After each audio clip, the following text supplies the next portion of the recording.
안녕하세요. 연천 작은집 전문 동동마을입니다. 유촌리 땅을 구매하신 손님이 전원주택 건축도 의뢰하셔서 2층짜리 40평 경량철골 목조주택을 짓게 되었습니다. 그 집을 짓는 과정을 여러분들께 보여드리겠습니다. 건축도면 그리기 및 허가 진행. 먼저 건축주님이 원하는 집의 구조로 3D 도면을 그렸습니다. 그리고 건축주님의 가용한 예산 범위 내에서 어떤 자재를 사용할지 자재의 수준을 정했습니다. 3D 도면은 수치화하여 건축사에 보내 건축법상 문제가 없도록 약간의 수정 작업을 걸친 후 건축 허가를 득한 뒤 건축 도면을 받았습니다. 그러면 그 도면대로 건축을 진행하겠습니다. 옹벽 블럭. 기존에 자연석 축대가 있었지만 옹벽 블럭 축대를 원하셔서 자연석 축대를 허물고 옹벽 블럭 축대를 새로 쌓았습니다. 먼저 땅의 경계에 실을 띄우고 땅의 높이를 맞춰서 털을 판 다음 바닥에 옹벽 블럭 받침을 깔고 경계 안쪽으로 옹벽 블럭을 한 단 쌓았습니다. 바닥에 받침을 까는 이유는 버림 콘크리트를 타설할 때 옹벽 블럭 및 틈으로 레미콘이 채워져 옹벽 블럭을 단단하게 고정하기 위함입니다. 옹벽 블럭 높이는 0.8m로 4단을 쌓아야 하는데 3.2m나 되는 높이를 수직으로 쌓으면 나중에 토합에 의해 옹벽 블럭이 넘어갈 수 있습니다. 그래서 블럭을 약간 땅 안쪽으로 기울여서 쌓았습니다. 레미콘 차가 왔습니다. 펌프카를 사용할 규모는 아니어서 부르지 않고 포크레인 대바가지에 레미콘을 채웠습니다. 그리고 포크레인 바가지의 레미콘을 옹벽 블럭 안쪽 바닥에 부었습니다.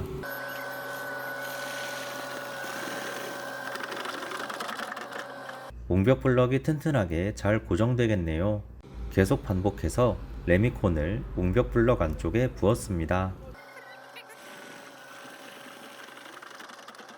블럭 위에 약간 흘린 레미콘은 호미로 긁어서 깔끔하게 제거했습니다.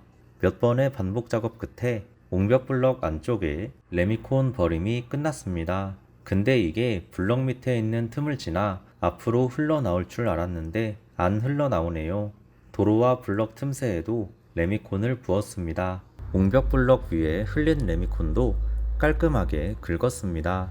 도로 부분의 레미콘은 물결을 쳐서 평평하고 매끄럽게 만들었습니다. 블럭 안쪽에 있는 레미콘을 포크레인으로 떠서 블럭 바깥쪽에 부었습니다. 섬세한 작업이 요구되므로 미니 포크레인으로 바꿔서 작업했습니다. 이렇게 버림 콘크리트 타설이 완료됐습니다. 그리고 옹벽 블럭 높이에 맞춰 흙을 채운 다음 1톤 로라로 땅을 압축시켰습니다. 그 위에 그리드를 깔고 옹벽 블럭을 한 단 더 쌓았습니다. 그리고 흙을 채우고 1톤 로라로 압축하고 그리드를 깔고 옹벽 블럭을 한 단 더 쌓았습니다. 총 4단을 쌓고 옹벽 블럭을 완성했습니다. 규준틀 터파기 버림 콘크리트 타설. 먼저 건축 도면에 나와 있는 위치에 맞춰서 규준틀 작업을 하고 스프레이를 뿌렸습니다. 그리고 라인에 맞춰서 터파기를 진행한 다음 펌프카와 레미콘 차를 불러서 버림 콘크리트를 타설했습니다. 이렇게 버림 콘크리트를 골고루 타설하고 표면 평탄화 작업을 진행하여 버림 콘크리트의 표면을 매끄럽게 만들어줬습니다. 이렇게 버림 콘크리트 타설이 완료됐습니다. 거푸집 기초 콘크리트 타설. 먼저 거푸집을 세웠습니다. 상수도관을 묻고 오수배관을 연결했습니다. 주의해야 할 점은 내벽 마감선에서 310에서 330mm 위치에 100mm PVC 파이프 중심이 위치해야 합니다. 오수배관이 2개인 이유는 1층과 2층 화장실에 각각 연결되기 때문입니다. 생활하수 배관은 50mm PVC 관을 이용했습니다.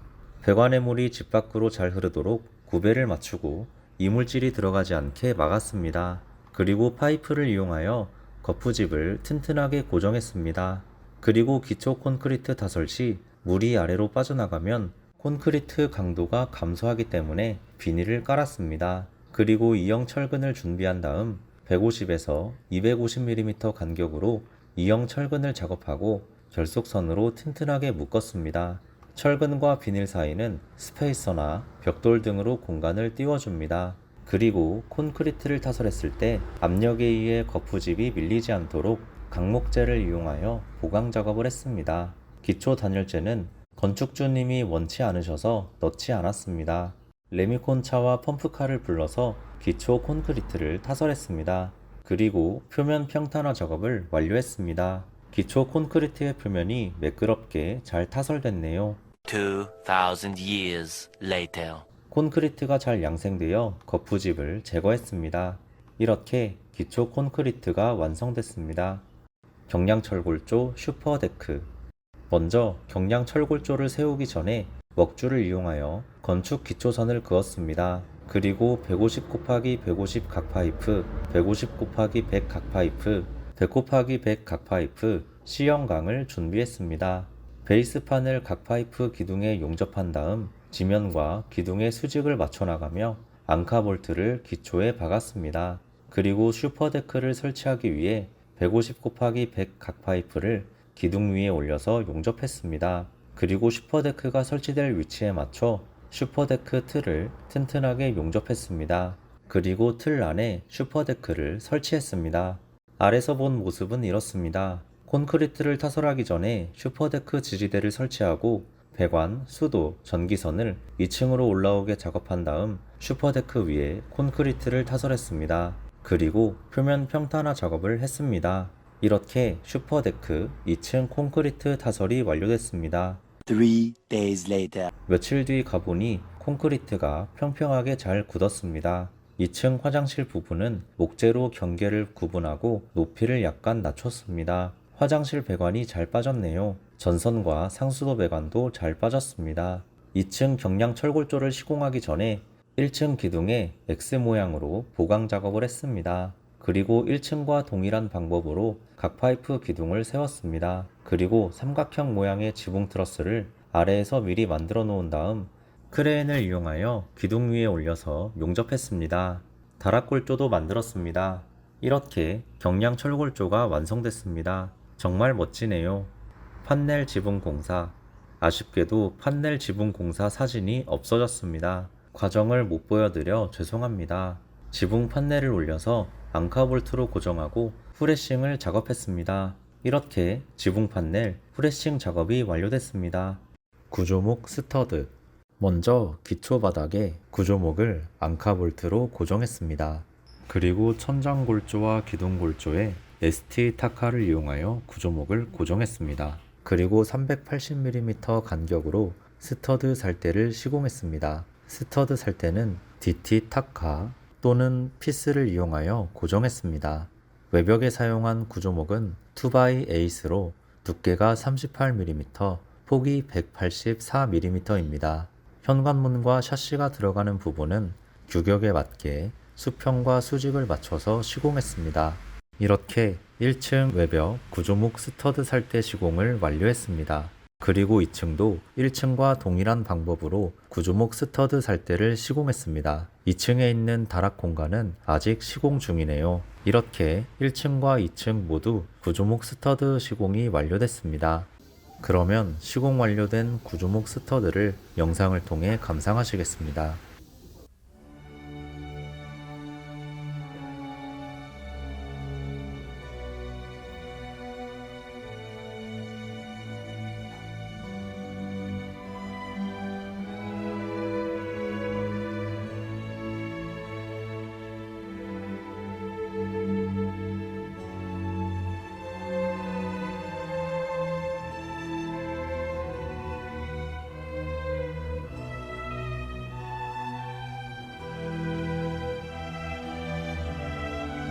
이 당시 목자재 수급이 어려워 자재값이 많이 올랐었는데 집의 크기도 커서 자재값이 굉장히 많이 들어갔습니다. USB 합판. 먼저 필요한 양만큼의 USB 합판을 준비했습니다. 그리고 외벽 치수에 맞게 재단하여 USB 합판을 시공했습니다. 마치 동물의 뼈 위에 살이 덮이듯 철골조와 구조목 골조에 USB 합판이 붙었네요. 그러면 USB 합판 시공 중 내부 모습을 영상을 통해 감상하시겠습니다.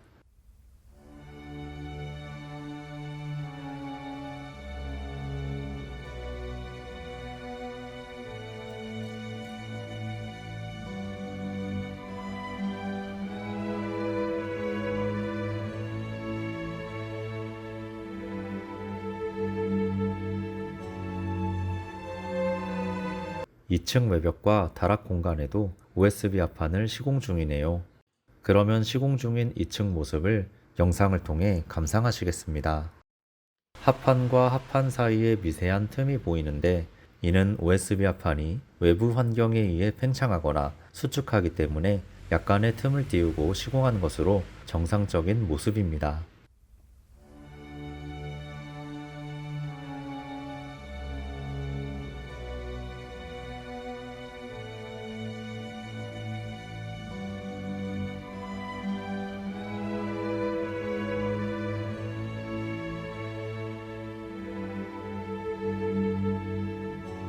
이 2층 집이라 굉장히 높기 때문에 안전하게 고소 작업대를 이용하였습니다. USB 합판을 재단할 때는 자칫 큰 사고로 이어질 수 있으므로 폼날에 장갑이 빨려 들어가지 않게 조심해야 합니다. 재단한 USB 합판은 피스로 튼튼하게 고정했습니다. 직각이 아닌 부분은 핸드형 절단기를 이용하여 재단했습니다. 둘이 재단하니까 일이 훨씬 빠르네요.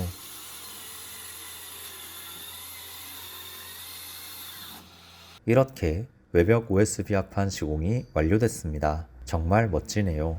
그러면 다락 내부 모습을 영상을 통해 감상하시겠습니다.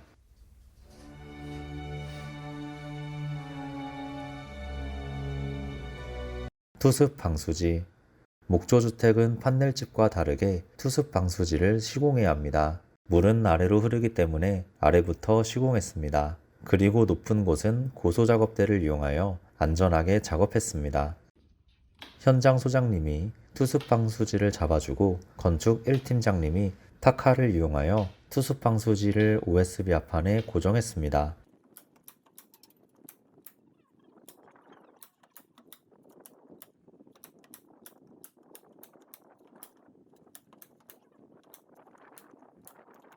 정말 꼼꼼하게 시공하시네요. 이렇게 투습 방수지 시공이 완료됐습니다. 현관 샤시가 있는 부분은 깔끔하게 칼로 잘랐습니다. 샤시 틀 시공. 먼저 크기에 맞게 샤시 틀을 주문하여 준비했습니다. 그리고 피스를 이용하여 샤시 틀을 튼튼하게 고정했습니다. 거실에는 아주 큰 샤시 틀을 시공하고 방엔 적당한 크기의 샤시 틀을 시공했습니다. 주방에는 와이드한 샤시 틀을 시공하고 다용도실에는 작은 샤시트를 시공했습니다. 칸막이 전기공사 인슐레이션 USB 합판. 먼저 1층 칸막이를 시공하기 전 모습입니다. 굉장히 넓고 개방감이 느껴지네요. 1층 방 칸막이 골조입니다. 2x6 구조목을 사용하였으며 외벽 구조목 스터드 시공과 동일한 방법으로 시공했습니다. 그리고 다용도실과 욕실에도 칸막이 구조목 스터드를 시공했습니다. 이제 공간이 어느 정도 구분이 되네요. 그리고 현관 칸막이 구조목을 시공했습니다. 문이 들어가는 부분은 문의 크기, 수직 수평을 잘 맞춰서 틀을 만들었습니다. 틀을 만든 다음에는 줄자로 길이를 재고 USB 합판을 재단하여 구조목에 시공했습니다. 그러면 시공 중간 모습을 영상을 통해 감상하시겠습니다.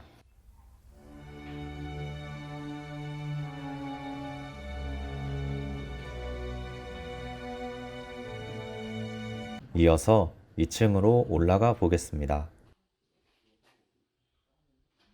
아직 칸막이 구조목을 시공하기 전 모습으로 굉장히 넓고 개방적입니다. 이 2층 공간에는 욕실 공간과 주방 공간, 그리고 거실 공간과 다락 공간으로 나눠야 합니다. 먼저 다락 칸막이 구조목을 시공하고 2층 욕실과 주방에도 구조목을 시공 후 한쪽 벽면에만 먼저 USB 합판을 시공했습니다. 그리고 전기의 달인 전달 황 선생님께서 전기 공사를 진행하셨습니다.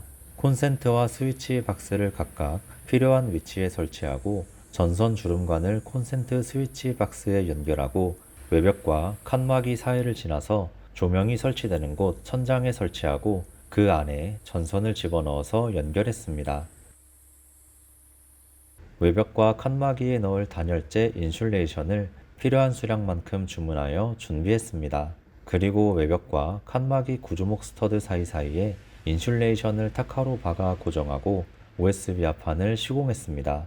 1층 거실 공간에도 인슐레이션을 시공하고 OSB 합판을 시공했습니다. 계단과 다용도실 공간에도 인슐레이션을 시공하고 OSB 합판을 시공했습니다. 1층 방에도 인슐레이션을 시공하고 OSB 합판을 시공했습니다. 주방 공간에도 인슐레이션을 시공하고 OSB 합판을 시공했습니다. 정말 깔끔하네요. 주방 옆 다용도실 공간도 시공이 잘 됐습니다. 2층 거실과 주방 공간에도 인슐레이션을 시공하고 OSB 합판을 시공했습니다. 다락 칸막이 공간에도 인슐레이션을 시공하고 OSB 합판을 시공했습니다. 다락 내부 공간에도 인슐레이션을 시공하고 OSB 합판을 시공했습니다. 그러면 시공 완료된 모습 영상을 통해 감상하시겠습니다.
이 층은 OSB 합판 시공이 약간 덜 됐네요.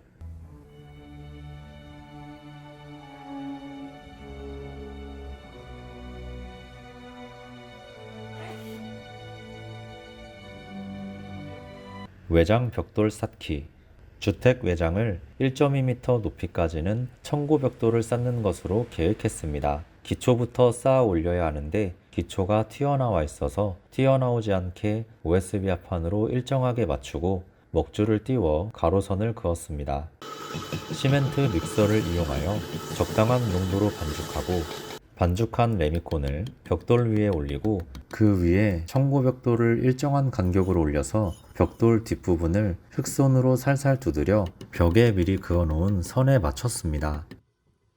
지금은 군대 간 사장님 아들과 친구도 와서 일을 도왔습니다. 작업 중간중간 레미콘이 빠져나온 부분은 깔끔하게 정리했습니다. 이 작업을 계속 반복해 나갔습니다. 2,000 years later. 이틀 뒤 현장에 가보니 외장 벽돌 쌓기가 완료되어 있었습니다. 그러면 완료된 외장 벽돌의 모습을 영상을 통해 감상하시겠습니다.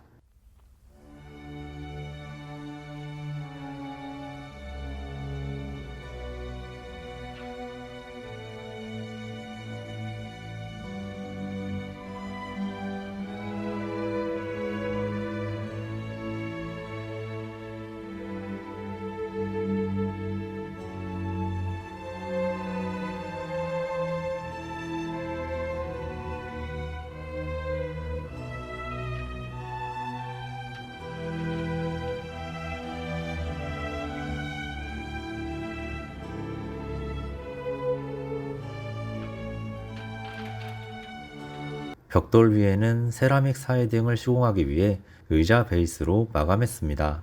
지붕 공사. 먼저 지붕 공사에 필요한 지붕 방수 시트와 아스팔트 이중 싱글을 준비했습니다. 그리고 지붕 판넬에 지붕 처마 물바지와 지붕 방수 시트를 시공했습니다. 판넬 위에 물기가 있으면 작업하다가 미끄러져 추락할 수 있기 때문에 비가 오는 날은 안전을 위해 작업을 삼가야 합니다. 지붕 방수 시트를 작업하고 아스팔트 싱글을 시공했습니다. 싱글 모총을 이용하면 빠르게 작업할 수 있지만 장인 정신으로 피스를 하나하나 박아서 더욱 튼튼합니다. 아스팔트 싱글은 빗물이 새어 들어오지 않게 아래부터 시공해 나갔습니다. 그리고 지붕 두 면이 만나는 용마루 부분은 아스팔트 싱글을 가로로 시공했습니다. 이렇게 지붕 방수 시트, 아스팔트 싱글 시공이 완료됐습니다. 그러면 완성된 지붕의 모습을 영상을 통해 감상하시겠습니다.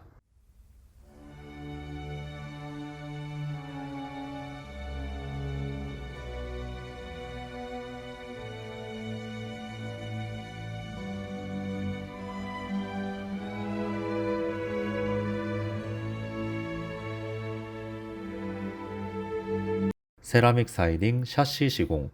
먼저 필요한 수량을 계산하여 세라믹 사이딩과 부자재를 주문했습니다. 코너석의 거리를 계산하여 아이조이너를 먼저 시공하고 벽돌 위 의자 베이스 위에 세라믹 사이딩을 시공해 나갔습니다. 저희 집엔 세라믹 사이딩 코너석을 사용하지 않고 코너 부분을 실리콘으로 처리했는데 코너석을 활용하니 확실히 깔끔하고 좋네요. 외벽 콘센트와 벽 등을 설치할 부분은 세라믹 사이딩에 구멍을 뚫어서 시공했습니다. 높은 곳을 작업할 때는 안전하게 고소 작업대를 이용했습니다. 샤시를 시공하기 위해 샤시 틀 크기에 맞춰서 필요한 수량만큼 샤시를 주문하였습니다. 그리고 기존에 시공해 놓았던 샤시 틀에 샤시를 한 장 한 장 끼워 넣어 샤시를 시공했습니다. 1, 2층 거실창과 2층 주방창은 굉장히 크고 무겁기 때문에 두 명이 함께 연합하여 힘을 모아 시공했습니다. 그리고 벌레가 들어오지 않게 방충망도 한 개씩 시공했습니다. 이제 벌레 들어올 걱정 없겠네요. 2층의 욕실과 주방의 작은 샤시도 시공 완료했습니다. 계단 채광창은 가장 크고 무거웠을 텐데 어떻게 시공했는지 직접 못 봐서 아쉽네요. 다만 제가 알 수 있는 것은 건축 이 팀장님이 힘이 굉장히 세다는 걸 사장님을 통해 전해 들었다는 것입니다. 계단 채광창을 시공하니 계단의 개방감이 좋고 채광도 좋네요. 샤시 시공 후에는 실리콘을 발라서 깔끔하게 마감했습니다. 1층 테라스와 2층 발코니에 드러난 각 파이프 기둥에는 세라믹 사이딩을 시공하기 위해 목재로 감쌌습니다. 그리고 목재로 감싼 기둥에 세라믹 사이딩을 시공했습니다. 이렇게 세라믹 사이딩과 샤시 시공이 거의 완성됐습니다. 그러면 거의 완성된 세라믹 사이딩과 샤시 시공 모습을 영상을 통해 감상하시겠습니다. 지붕 처마 아랫부분에는 비닐 사이딩과 제이 찬넬로 마감하고 2층 발코니 위에는 루바를 시공하여 마감했네요.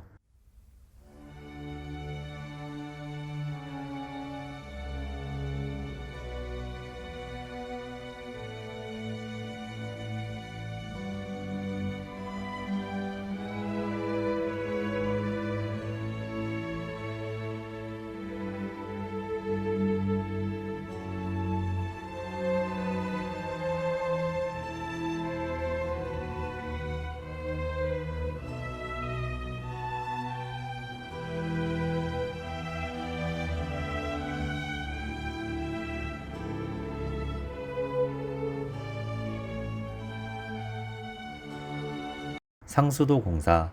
상수도 계량기 설치 전문 수도업체에서 도로에 있는 상수도관과 주택의 상수도관을 연결하고 중간에 계량기를 설치했습니다. 그리고 주택 내부, 욕실, 다용도실 주방에 상수도관을 연결하였습니다.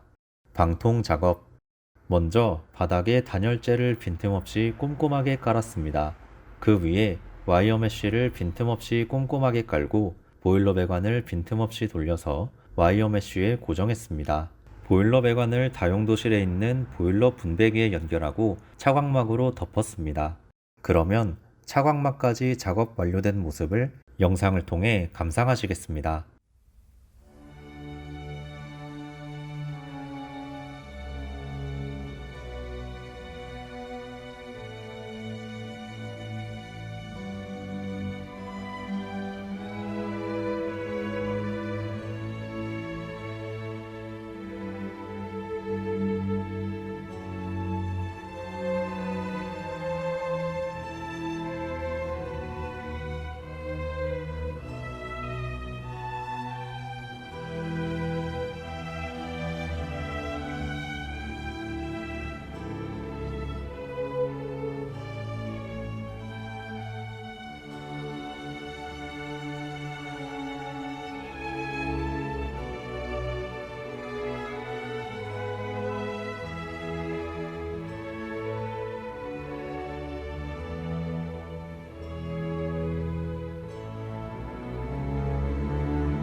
다음날 현장에 가보니 일정한 높이로 방통용 레미콘이 타설되어 있었으며 방통을 전문으로 하는 업체 사장님이 표면 평탄화 작업을 진행하고 계셨습니다. 작업 영상에서 엄청난 내공이 느껴집니다. 저 정도 수준으로 작업하려면 몇 년이나 이 일을 해야 할까요? 궁금하네요. 욕실은 타일 시공 전에 레미콘을 한 번 더 타설해야 하기 때문에 덜 평탄하네요.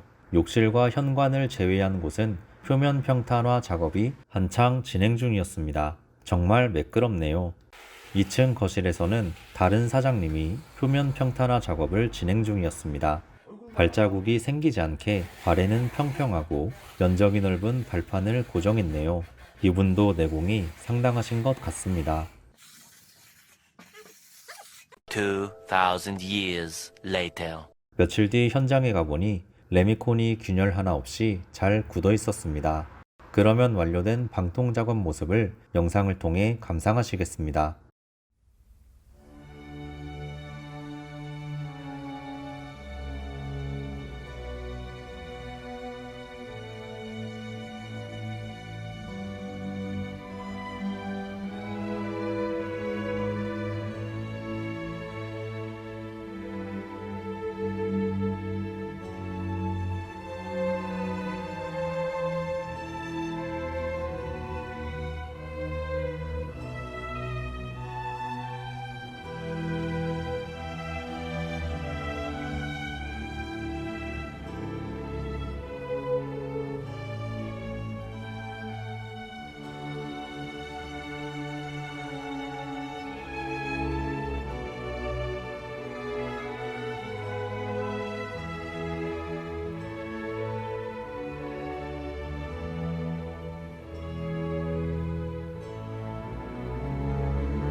천장공사 석고보드 시공. 먼저 2x4 구조재를 이용하여 천장 틀을 만들었습니다. 2x4 구조재의 규격은 38mm 곱하기 89mm 곱하기 3600mm입니다. 그리고 약 400mm 간격으로 살대를 만들었습니다. 살대를 만든 다음에는 OSB 합판에 목공용 접착제를 바르고 타카를 쏴서 천장틀에 OSB 합판을 시공했습니다. 석고보드를 시공하기 위해 주문하여 준비했습니다. 그리고 벽체 OSB 합판에 석고보드를 시공해 나갔습니다. 석고보드의 규격은 9.5T 곱하기 900mm 곱하기 1800mm입니다.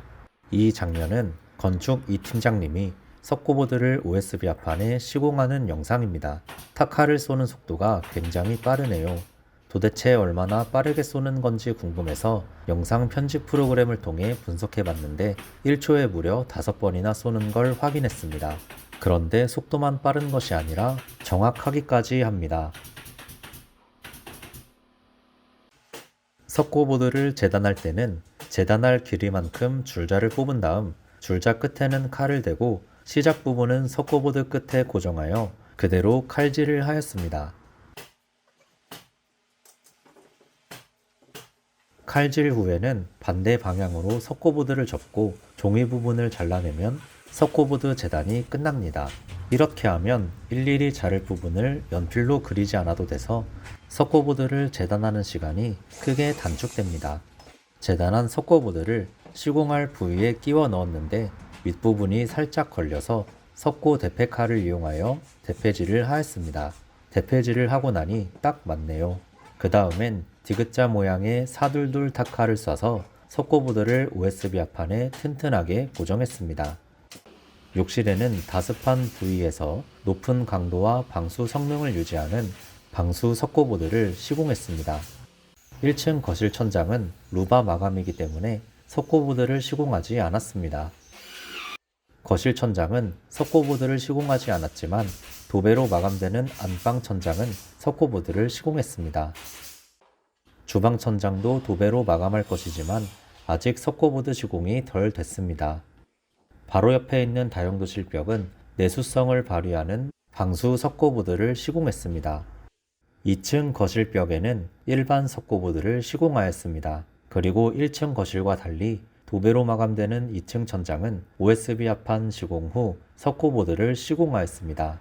2층 주방에도 석고보드를 시공했습니다. 루바 시공, 복층 계단 만들기.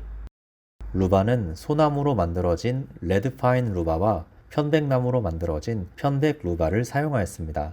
편백 루바는 레드파인 루바와 달리 내수성이 강하고 물에 닿으면 고유의 향이 진하게 퍼져 잡냄새도 없애주기 때문에 습기가 많은 욕실 천장과 다용도실 천장에 사용하였으며 그 외에는 모두 레드파인 루바를 사용하였습니다. 레드파인 루바의 규격은 CBT 곱하기 120mm 곱하기 3600mm를 사용하였으며 편백 루바의 규격은 CT 곱하기 100mm 곱하기 2400mm를 사용하였습니다. 1층 거실 천장과 현관에 시공된 레드파인 루바의 모습입니다. 아직은 시공한 지 얼마 되지 않아서 색이 연하지만 햇빛을 받고 시간이 지나면 색이 붉게 변합니다. 루바를 시공한 다음에는 루바를 길게 켜서 몰딩으로 만들고 벽과 천장 사이 모서리 부분을 루바의 절단면이 보이지 않게 타카를 쏴서 몰딩을 시공하여 깔끔하게 마감하였습니다. 루바와 루바 몰딩은 630 타카총에 30mm 길이의 실타카를 넣어서 작업했습니다. 루바 시공 후에는 복층 계단을 만들었습니다. 2층 전원주택 내부에 시공되는 계단의 종류는 여러 가지가 있습니다. 출발 지점에서 도착 지점이 보이는 고든 직선형 계단, 모서리와 같은 공간을 활용할 수 있는 꺾인 L형 계단, 남는 공간을 다양하게 활용할 수 있어 전원주택 시공 시 많이 사용되는 U형 계단 등이 있는데 이 집에는 건축 도면에 나와 있는 대로 U형 계단을 시공했습니다. 38mm 곱하기 140mm 곱하기 3600mm 규격인 2x6 구조재를 이용하여 계단 중간 부분에 틀을 만들고 30mm 곱하기 300mm 곱하기 3600mm의 계단재를 이용하여 계단을 만들었습니다. 계단재는 무겁고 단단하며 변형이 잘 일어나지 않는 목재를 사용해야 하며 다른 목재에 비해 가격이 많이 비쌉니다. 시공 중간에 올라가도 되는지 물어보고 한번 올라갔다 내려왔는데 계단이 정말 튼튼하게 잘 만들어졌습니다. 계단 아래 공간은 창고로 사용하면 좋을 것 같습니다. 계단을 시공하고 빈티지하고 럭셔리한 목재 계단 난간을 설치했습니다. 높이가 1m가 넘는 계단에는 양옆에 난간을 설치해야 하지만 벽이 있을 때에는 설치하지 않아도 되기 때문에 벽이 없는 쪽에만 난간을 설치했습니다. 빗물관. 지붕 처마 물받이 후레싱에 모인 물이 관을 통해 흘러내려갈 수 있도록 우롬통과 사각 빗물관을 시공했습니다. 빗물관은 주택 외벽을 타고 내려와 최종적으로 바닥까지 연결됩니다. 점심 식사. 작업 중간에 한식 뷔페에서 배달 온 점심 도시락을 먹었습니다. 1인분에 7,000원인데 반찬 종류가 굉장히 다양했습니다. 발코니. 2층 발코니 천장은 루바를 시공했습니다. 그리고 발코니 천장에 조명을 설치하기 위해 루바의 구멍을 뚫고 그 구멍으로 전기선을 뺐습니다. 그리고 2층 발코니 배수를 위해 배수관 크기에 맞춰 구멍을 뚫었습니다. 뚫은 구멍에 배수관을 연결하고 발코니 방수를 위해 고마스 방수액을 도포했습니다. 고마스 방수액은 수용성 고무 아스팔트 방수제로 화장실, 베란다, 다용도실, 옥상 봉수에 사용되는 방수제입니다. 고마스 방수액이 마른 후 2x4 방부목을 이용하여 레벨을 맞춰 틀을 만들고 그 틀 위에 방부목 데크를 시공했습니다. 발코니 바닥의 방부목 데크와 천장 루바가 조화롭네요. 1층 발코니 바닥에도 방부목 데크를 시공하고 발코니 천장에는 루바를 시공했습니다. 발코니 바닥과 천장이 조화롭네요. 그러면 시공 완료된 모습을 영상을 통해 감상하시겠습니다.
문 설치.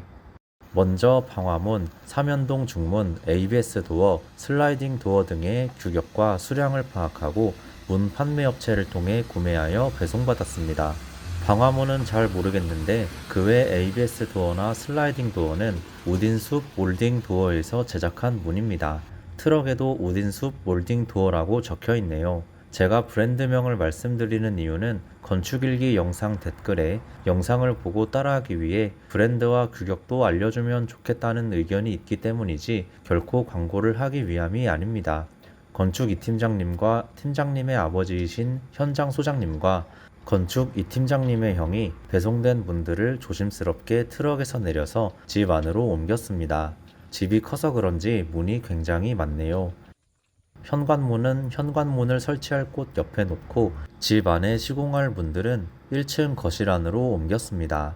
그리고 슬라이딩 도어는 유리가 깨진 곳이 없는지 확인했습니다. 현관 방화문을 시공하고 문틈에 우레탄 폼을 쐈습니다. 외부에서 다용도실로 들어가는 문도 방화문을 시공했습니다. 현관 삼연동 중문과 오른쪽에 욕실 ABS 도어, 1층 방 ABS 도어와 다용도실 슬라이딩 도어, 1층 계단, 창고문을 시공했습니다. 2층에는 다락방 ABS 도어와 주방으로 가는 슬라이딩 도어, 욕실 ABS 도어를 설치했습니다. 욕실 방수. 욕실벽 방수 석고보드에 고마스 방수액을 칠했습니다. 그리고 몰타를 반죽하여 욕실 바닥에 몰탈 방수를 하고 몰탈이 굳은 후 고마스 방수액을 도포하여 바닥 방수를 했습니다. 발코니 난간대. 2층 발코니에서 떨어지면 많이 아프고 난간대가 없으면 준공이 나질 않기 때문에 발코니 난간대를 시공했습니다. 75mm 곱하기 45mm 규격의 각 파이프를 이용하여 위아래로 가로바를 만들고 20mm 곱하기 40mm 규격의 각 파이프를 약 200mm 간격으로 용접하여 살대를 만들었습니다. 발코니 난간대의 높이는 1.2m로 모든 난간대의 용접이 완료됐습니다. 1층 발코니는 마당과의 단 차이가 크지 않기 때문에 난간대를 시공하지 않았습니다. 2021년 9월 3일 2층 발코니에서 촬영한 사진입니다. 낮은 산자락에서 보이는 넓은 논과 밭의 풍경이 아름답습니다. 발코니 난간대에 페인트 칠을 하지 않으면 녹슬기 때문에 신나를 섞은 검은색 페인트를 칠했습니다. 그러면 완성된 발코니 난간대의 모습을 영상을 통해 감상하시겠습니다.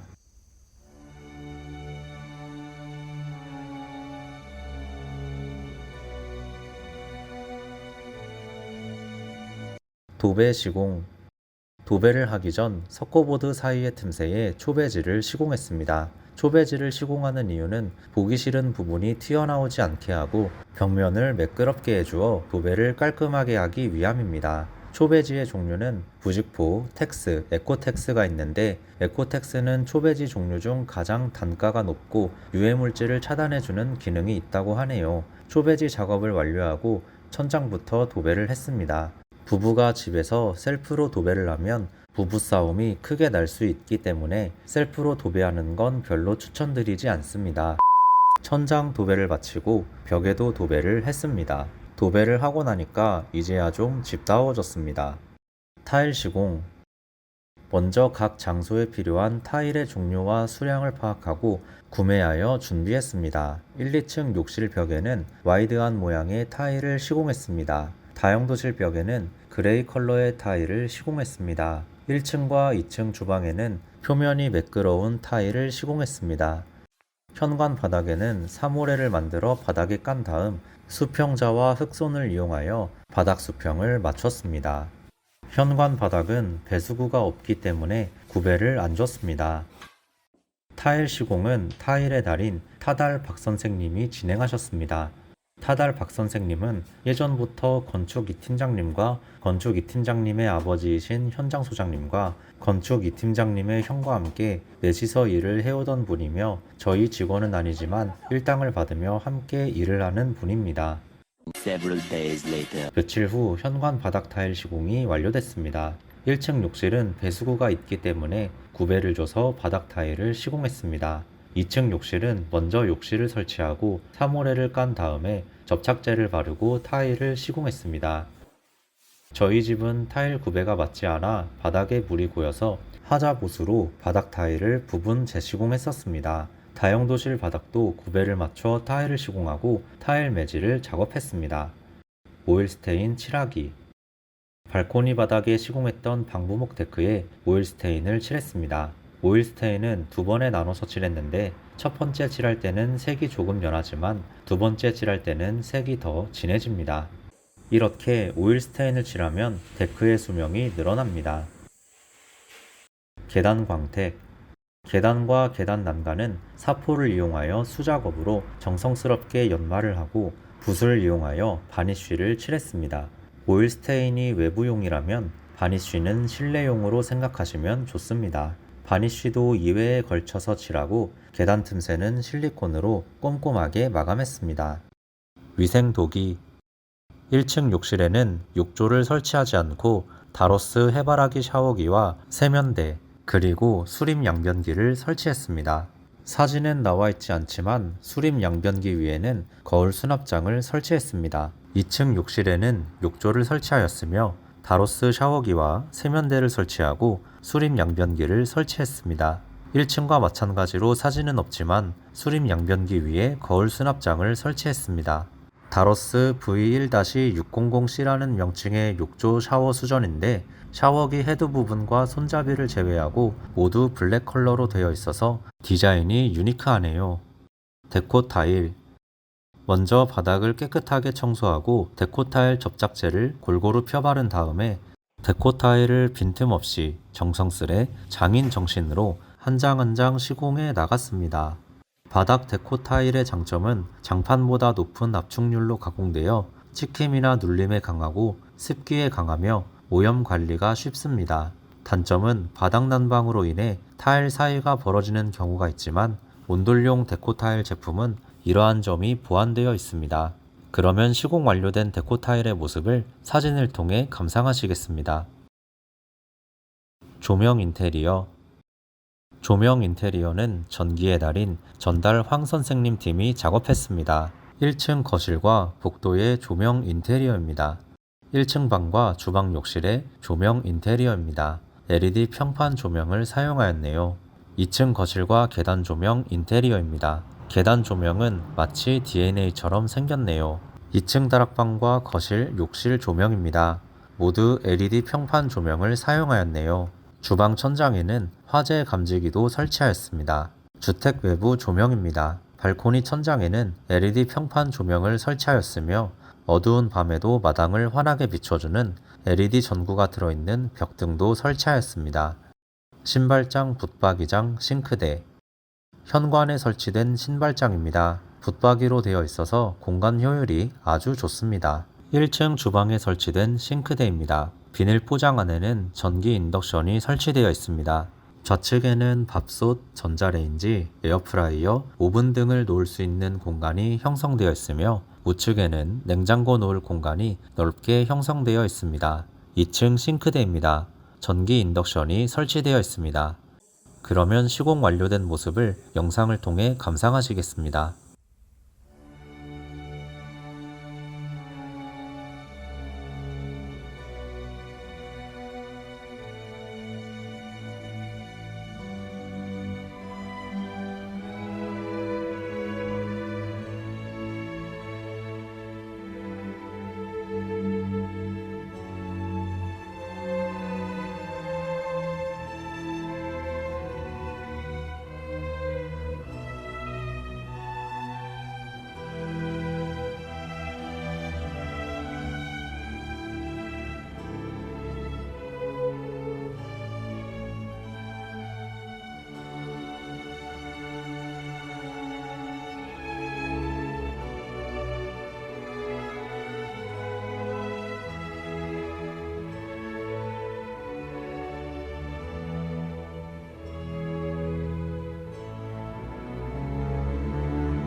정화조 설치 방법. 먼저 10인용 정화조와 정화조 뚜껑 그리고 환기캡을 준비했습니다. 그리고 사장님의 형인 현장 소장님이 06W 굴삭기를 이용하여 정화조 묻을 땅을 팠습니다. 땅을 너무 깊게 파면 정화조 뚜껑이 땅보다 낮아지고 땅을 너무 얕게 파면 구배가 맞지 않아서 집에서 나온 오수가 정화조로 들어가지 않기 때문에 높이를 잘 계산해서 땅을 파야 합니다. 그리고 정화조 놓을 자리에 사각틀을 짜서 놓고 몰탈이 빠져나가지 않게 비닐을 씌웠습니다. 그리고 몰탈과 물을 붓고 흑손을 이용하여 몰탈과 물을 섞었습니다. 이날 허리가 너무 아파서 정말 힘들었었습니다. 잘 반죽된 몰탈에 와이어 메쉬를 틀에 맞춰 넣고 건축 1팀장님이 표면 평탄화 작업을 진행했습니다. 표면이 평평하게 잘 시공됐습니다. 2,000 years later. 며칠 후 몰탈이 튼튼하게 잘 양생됐습니다. 그 위에 10인용 정화조를 우와 열을 맞춰서 내려놓고 토압에 의해 정화조가 찌그러지거나 부력에 의해 떠오르지 않게 물을 채웠습니다. 현장 소장님이 정화조 묻을 땅을 너무 넓게 파셔서 정화조의 배관을 연결하기 전에 06W 굴삭기를 이용하여 일부분을 되메우겠습니다.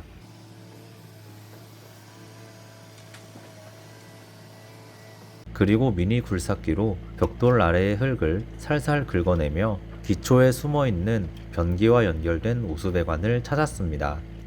자칫 벽돌을 찍으면 벽돌이 깨질 수 있기 때문에 굉장한 집중력을 필요로 하는 작업입니다.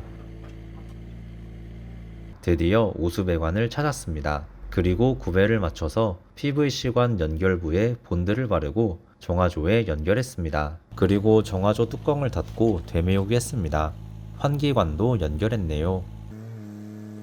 그리고 정화조의 냄새가 생활화수 배관으로 올라가지 않게 중간에 오수바지를 설치했습니다. 정화조 환기캡을 씌우고 모든 배관 작업을 완료한 다음 깔끔하게 되메우기 했습니다.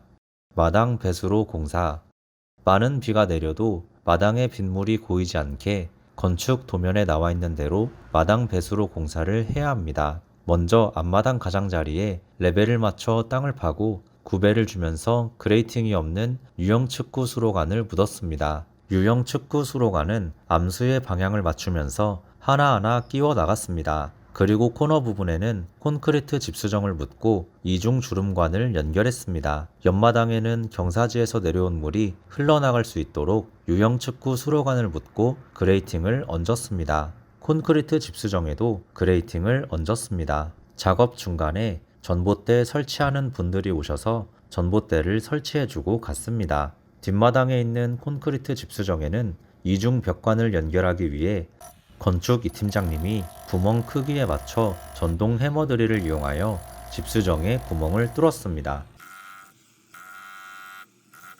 그리고 이중 벽관 연결부에는 방수 시트지를 감싼 다음 토치불로 방수 시트를 녹여서 붙이고 수밀밴드 연결 소켓을 감싼 다음 몽키 스패너로 볼트와 너트를 조여서 튼튼하게 고정했습니다.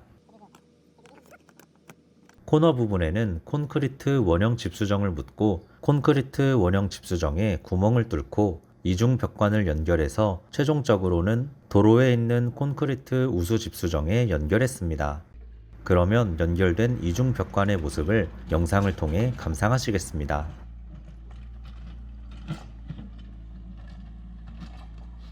이중 벽관 연결 후 사장님이 미니 굴삭기를 이용하여 팠던 땅을 되메우기 했습니다. 되메우기 완료 후 경사지에서 내려온 물이 빠져나갈 수 있게 뒷마당 가장자리에 유형 측구 수로관과 콘크리트 집수정을 묻었습니다. 집으로 진입하는 도로 중간에는 차가 지나가도 끄떡없는 앵글 부착 유형 측구 수로관을 묻었습니다. 아직 그레이팅은 덮지 않은 모습입니다. 그리고 팠던 땅을 되메우기 하고 평탄 작업을 진행했습니다. 마당 콘크리트 타설, 평상 만들기. 정화조 배수로 작업이 완료된 후 뒷마당에 콘크리트를 타설했습니다. 건축 2팀장님과 2팀장님의 처남이 표면 평탄화 작업을 진행했습니다. 2,000 years later.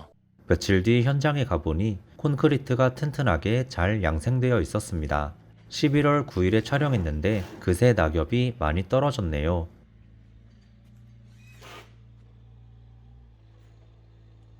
정화조 부분도 콘크리트가 잘 양생됐습니다.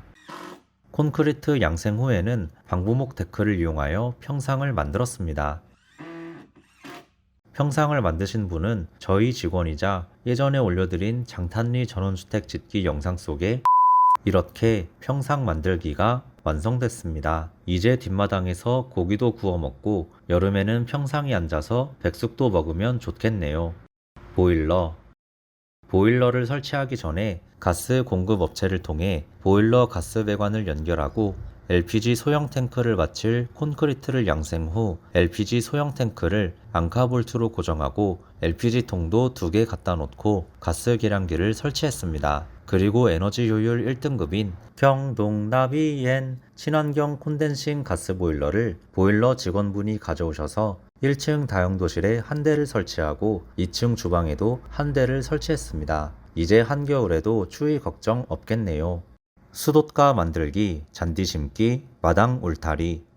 수돗가를 만들기 위해 경계석 6개와 몰탈, 그리고 수도배관, 부동급수전, 배수관, 육가, 보온재, 현무암 판석을 준비했습니다. 먼저 사진엔 나와 있지 않지만 미니 굴삭기로 땅을 파서 수도관과 배수관을 연결하고 되메우기 했습니다. 그리고 부동급수전과 배수관을 연결한 다음 경계석에 수평을 맞춰 수돗가 틀을 만들었습니다. 앞마당에 심을 판잔디 한 팔레트가 도착했습니다. 그리고 마당 울타리에 사용할 각파이프도 준비했습니다. 옹벽 블럭 위에 베이스판을 앙카볼트로 고정하고 울타리 기둥을 정확한 수직이 되게 세워서 용접했습니다. 잔디를 심기엔 흙 상태가 영 좋지 못해서 마사토를 주문하여 배송받은 다음에 미니 굴삭기를 이용하여 마당에 마사토를 골고루 깔고 갈퀴를 이용하여 구배를 맞추면서 평평하게 펼쳤습니다. 허리가 아파서 중간중간 허리를 뒤로 젖혔습니다. 수돗가 안에도 구배를 줘서 마사토를 깔았습니다. 이제 잔디 심을 준비가 완료됐습니다. 울타리 기둥은 20mm 곱하기 40mm 각 파이프를 수평을 맞춰서 위아래로 연결하여 용접하고 약 200mm 간격으로 살대를 만들어 수직을 맞춘 다음 용접했습니다. 이렇게 각 파이프와 살대 시공이 완료됐습니다. 이제 페인트 칠과 고무막에만 씌우면 되겠네요. 퍼즐 조각을 맞추듯 현무암 판석을 수돗가 안에 맞춰 넣었습니다. 그리고 몰타를 넣고 물을 섞어서 반죽한 다음 흙손으로 평평하게 작업했습니다.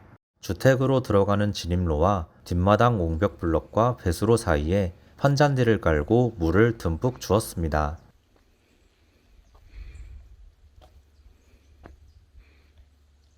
앞마당에도 땅 모양에 맞게 판잔디를 깔고 물을 듬뿍 주었습니다.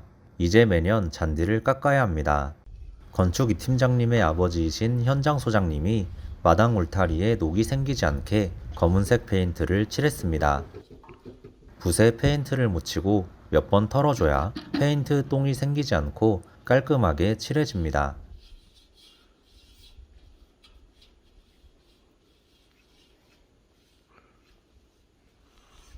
반대편에서는 막내가 페인트를 칠하고 있었습니다. 이렇게 마당 울타리 페인트 칠이 완성됐습니다. 수돗가는 아직 육가를 시공하지 않았습니다. 그리고 이물질이 들어가지 못하게 울타리 기둥에 고무마개를 씌웠습니다. 이렇게 40평 경량철골 목조주택 시공이 모두 완료됐습니다. 그러면 완료된 모습 영상을 통해 감상하시겠습니다.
건축에 들어간 총 비용은 각종 허가비, 전용비 등을 포함하여 2억 원 정도 들어갔습니다. 이 땅을 7,500만 원에 매매했으니 땅값과 등기비 등을 포함하면 2억 8천만 원 정도 될 것 같습니다. 다락까지 포함하면 50평인 신축 경량철골 목조주택이 4억도 아니고 3억도 아닌 2억 8천이라니 정말 저렴한 값에 해드렸네요. 이쁘게 못다 이거. 얼어가지고.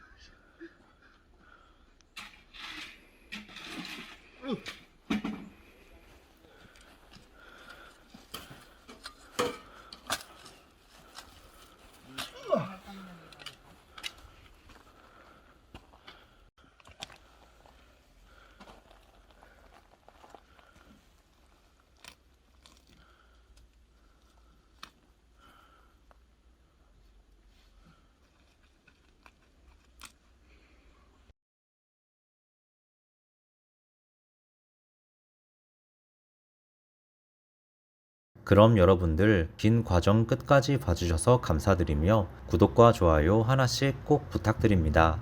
이상 작은 집 전문 동동마을이었습니다. 감사합니다.